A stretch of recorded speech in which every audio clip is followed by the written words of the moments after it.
નમસ્કાર દર્શક મિત્રો, ધ લોકસત્તા શોમાં આપનું સ્વાગત છે। ભારતીય સંરક્ષણ ક્ષેત્રમાં એક એવો ચમત્કાર થયો છે જેણે સમગ્ર વિશ્વને ચોંકાવી દીધું છે। અત્યાર સુધી આપણે મિસાઇલોને હજારો કિલોમીટર દૂર જઈને પ્રહાર કરતી જોઈ છે, પણ શું તમે ક્યારેય કલ્પના કરી છે કે તોપમાંથી નીકળેલો એક સાધારણ ગોળો હવામાં જઈને મિસાઇલની જેમ એન્જિન ચાલુ કરી શકે? જી હા, ભારતીય સેના વિશ્વની પહેલી એવી સેના બનવા જઈ રહી છે જે પોતાની 155 mm તોપમાં રેમજેટ ટેકનોલોજીવાળા શેલનો ઉપયોગ કરશે। આ કોઈ સામાન્ય ગોળો નથી, પણ આત્મનિર્ભર ભારતની શક્તિનું એવું પ્રતીક છે જે દુશ્મનના સીમાડા વટાવીને તેના મુખ્ય મથકોને ધ્વસ્ત કરવાની તાકાત રાખે છે। આપણે જાણીશું કે કેવી રીતે આઈઆઈટી મદ્રાસના વૈજ્ઞાનિકોએ અશક્યને શક્ય કરી બતાવ્યું છે।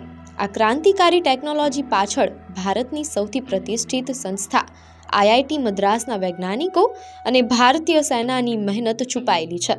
સામાન્ય રીતે રેમજેટ એન્જિનનો ઉપયોગ મોટી મિસાઇલોમાં થતો હોય છે કારણ કે તે કદમાં મોટા હોય છે, પરંતુ ભારતીય એન્જિનિયરોએ આ ટેકનોલોજીને તોપના એક નાના 155 mm શેલમાં ફિટ કરવામાં સફળતા મેળવી છે।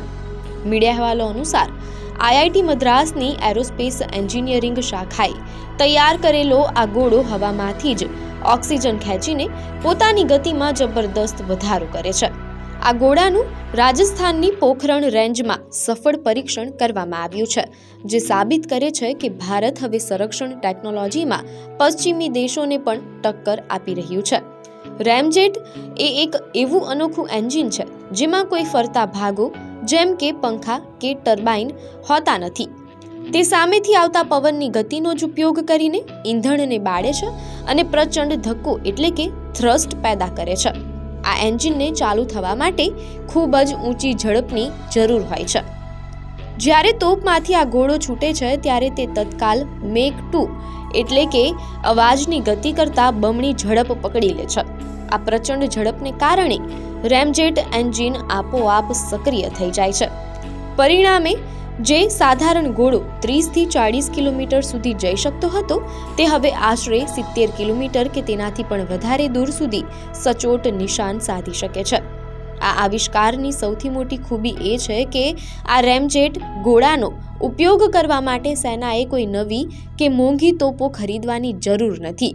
આપણી પાસે રહેલી બોફોર્સ, ધનુષ કે પછી અમેરિકન બનાવટની M777 અલ્ટ્રા લાઇટ હોવિત્ઝર, આ તમામ 155 mm તોપોમાં આ ગોળો આસાનીથી ફિટ થઈ શકે છે, તેમ અહેવાલોમાં જાણવા મળેલ છે।